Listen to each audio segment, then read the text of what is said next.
Donald Trump pensait que le forum télévisé au Meyerson Symphony Center de Dallas serait une formalité et une étape de plus, bien éclairée, dans son interminable tournée de théâtre politique jusqu'à ce que la députée Jasmine Crockett se lève, croise son regard, et prononce toutes les vérités qu'il espérait voir rester enfouies à propos de l'Amérique noire.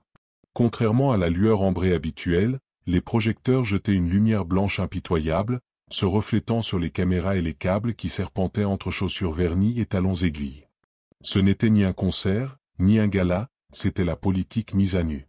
Depuis des semaines, l'événement était annoncé sous le nom « Voix américaines », une conversation nationale sur la race, la politique et l'avenir.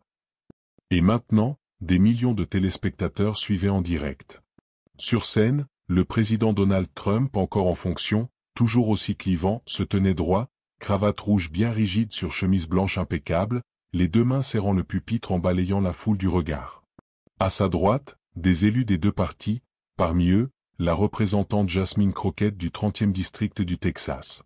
Vêtue d'un costume noir impeccable, les cheveux attachés avec une précision quasi militaire, elle dégageait une sérénité troublante.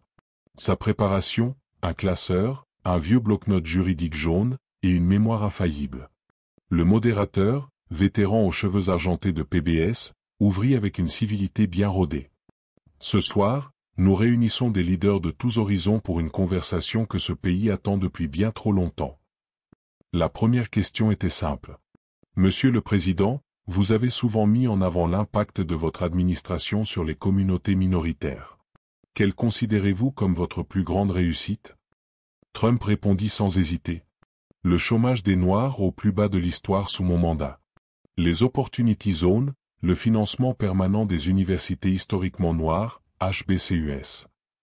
J'ai fait plus pour les Afro-Américains que n'importe quel président depuis Abraham Lincoln, peut-être même plus. Des applaudissements mêlés à un silence mal à l'aise. Jasmine ne prit aucune note. Elle ne broncha pas. Trump poursuivit. Les faux médias ne l'admettront pas, mais les gens ressentent ce que j'ai accompli. Le modérateur se tourna alors vers elle. Madame Crockett, votre avis? Elle ajusta le micro, et parla doucement, mais avec une précision chirurgicale. Monsieur le Président, les Noirs ne sont pas des points de programme. Nous vivons les conséquences de vos politiques. Elle évoqua ses voisins ayant perdu leur maison après la réforme fiscale, son oncle refusé pour un prêt d'urgence pendant la pandémie, et les manifestations ignorées. Les téléphones se levèrent. L'air se tendit. J'ai lu les chiffres, continua-t-elle, mais j'ai vécu les histoires. Quand vous dites avoir mieux servi les Noirs que Lincoln, nous entendons tout autre chose. Trump haussa les sourcils, murmura un sénateur à côté. Le modérateur tenta de recentrer la discussion, mais l'atmosphère avait changé. Jasmine poursuivit. Il y a un schéma non seulement dans les politiques, mais dans la manière dont vous nous parlez. Trump se pencha en arrière, esquissant un sourire narquois, prêt à répliquer. Vous citez le chômage, mais ignorez les salaires, la mortalité maternelle, le double taux de décès dû au Covid, et l'accès inégal aux aides de relance. Quand il tenta d'interrompre, « Excusez-moi, c'est faux ». Elle leva une main calme. « Vous aurez votre tour ». La salle murmura. Elle ne haussa jamais la voix. « Vous avez traité les joueurs de la NFL protestataires de fils de pute. Vous leur avez demandé d'être reconnaissants. Vous avez décrit des nations d'où je viens comme des pays de merde. Vous avez dit aux Proud Boys de se tenir prêts. » Trump nia, mais son démenti sonna creux. Elle sortit alors des documents de sous sa chaise. Ce n'est pas personnel, c'est documenté. Elle cita la plainte du ministère de la Justice de 1973 pour discrimination dans le logement contre Donald et Fred Trump, une citation de Vanity Fair en 1990 sur les comptables noirs, et la publicité pleine page de 1989 sur les Central Park Five. Vous ne vous êtes jamais excusé, dit-elle. Ces tentatives de minimiser chaque élément tombèrent à plat. Elle aborda ensuite les politiques, la suppression des formations sur la diversité, les attaques contre le projet 1619, les campagnes de loi sur les pièces d'identité visant spécifiquement Détroit, Philadelphie, Milwaukee. Trump invoqua la lutte contre la fraude, elle répliqua. Les gens savent quand leurs votes sont ciblés comme suspects. Le modérateur demanda si elle insinuait un racisme intentionnel. Je n'insinue rien, répondit Jasmine. Je l'affirme. Un silence plus lourd que n'importe quel contre-argument s'installa dans la salle. Puis elle alla plus loin. Le racisme peut porter un costume, signer des lois, et pourtant étouffer l'opportunité. Elle raconta l'arrestation fatale de son cousin Darnell lors d'un simple contrôle routier, aucune inculpation, aucun gros titre reliant politique et peur vécue. Trump parvint à dire d'une voix basse. « Je suis désolé pour votre cousin. » Elle répondit.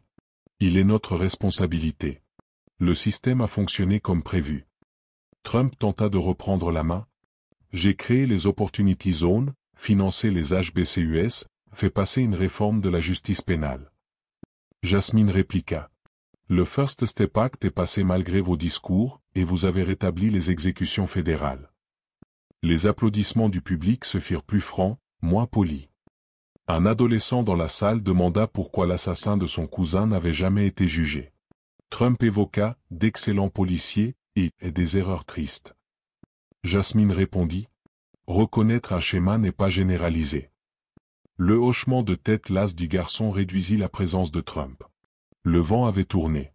Le président l'accusa de colère. « Je ne suis pas en colère, » répondit-elle. « Je n'ai pas peur. » Trump tenta de dévier, il cita Kanye, Diamond et Silk, comme preuve de sa proximité avec les Noirs.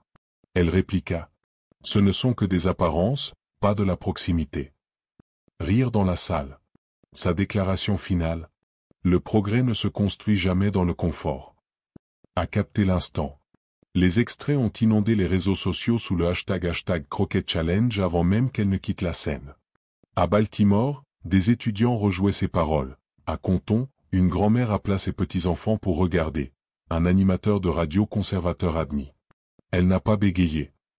À la Maison-Blanche, les assistants paniquaient. Trump fulminait. Ce n'est qu'une inconnue.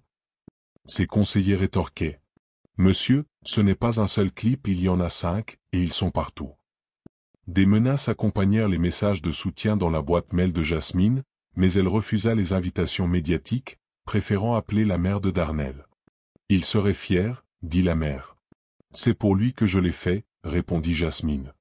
Alors que les experts prédisaient son ascension nationale, elle marchait dans le parking d'un collège sous-financé à Terrell, au Texas, disant à des élèves de 4e. Le pouvoir, c'est parfois être la seule voix à ne pas se taire. Quand on lui demanda si elle avait eu peur, elle répondit. Non, je ne parlais pas pour moi. 4 jours plus tard, sans fanfare, elle s'exprima au centre culturel Greenwood de Tulsa, lieu sacré de Black Wall Street. Le silence est un privilège, déclara-t-elle. Le confort n'a jamais été l'objectif, la justice, oui. Elle exhorta l'audience à ne pas fuir les élections, ni les conversations inconfortables. Les applaudissements persistèrent longtemps après son départ. « Vous avez de la chance d'être sur cette scène, » lança-t-il. « Je ne suis pas venu par chance, » répondit-elle. « Je suis venu pour la vérité. » Le modérateur implora un retour à la civilité. Jasmine nomma les enjeux personnels. « C'est personnel quand votre nom fait plus peur sur un CV que votre diplôme. » Les applaudissements furent brefs, francs, authentiques. Un sénateur républicain assis à côté de Trump murmura. « Elle n'a pas tort. » La fissure dans la façade était audible. Jasmine saisit l'ouverture. « L'histoire, les faits, la réalité vécue, si ça vous dérange, tant mieux. » Trump tenta un rire, mais elle s'adressa à la caméra. « Le progrès ne se construit jamais dans le confort. » Les hashtags explosèrent, hashtag Crockett Challenge, hashtag Notafrais. Les extraits se répandaient alors qu'ils étaient encore sur scène. Le modérateur relança sur la réforme de la justice pénale. Trump mit en avant le First Step Act. Jasmine reconnut le texte, mais rappela qu'il avait rétabli les exécutions fédérales. Vous avez sapé vos propres avancées. Un adolescent demanda pourquoi le tueur de son cousin portait un badge et n'avait jamais été inculpé. Trump parla de grands policiers et de tristes erreurs. Jasmine répliqua. Les schémas sont des preuves. L'allégeance du public bascula définitivement. Trump perdit de sa présence. Quand on lui demanda ce qu'elle dirait aux familles noires si elle avait la tribune présidentielle pour une journée, Jasmine répondit. Vous comptez. Votre histoire compte. Même quand le système vous efface. Les crédits défilèrent à 21h. Mais l'histoire venait d'exploser en ligne. Dans les cafés de Baltimore, les salons de Compton, Sur les radios de Portland, les gens rediffusaient son démantèlement calme et implacable. À minuit, le hashtag Nous ne sommes pas des invités était en tendance mondiale. À la Maison-Blanche, les conseillers s'agitaient. Ce n'est personne, fulminait Trump. Monsieur, ce n'est plus personne, osa répondre un conseiller. Les courriels inondèrent le bureau de Jasmine, des remerciements, des menaces, des larmes. Elle refusa les tournées télévisées et appela plutôt la mère de Darnell. Les tentatives de récupération de la Maison-Blanche tombèrent à plat. Les journalistes demandèrent pourquoi un président avait éludé la question d'un adolescent. Aucune réponse ne convainquit. Jasmine publia une vidéo d'1 minute. Le silence n'est pas une force. Elle devint la vidéo politique la plus partagée du mois. Pendant que les analystes la décrivaient comme une nouvelle figure nationale, elle se rendit dans un collège de Terrell, au Texas. Devant une classe d'élèves de 4e, elle dit « Le pouvoir, c'est parfois être la seule voix qui refuse de se taire. » De retour à Washington, Trump s'énerva d'avoir offert du temps d'antenne à Jasmine, mais lors des réunions de donateurs, le ton était à la prudence. L'attaquer risquait de renforcer encore plus son influence. Les invitations affluèrent Kennedy Center, université, podcast. Elle en refusa la plupart. Je n'ai pas pris la parole pour courir après les projecteurs. À Détroit, des réunions du conseil municipal débutaient par son discours. À Albuquerque, des professeurs d'anglais étudiaient sa rhétorique. À Cleveland, des maires organisaient des cercles d'écoute.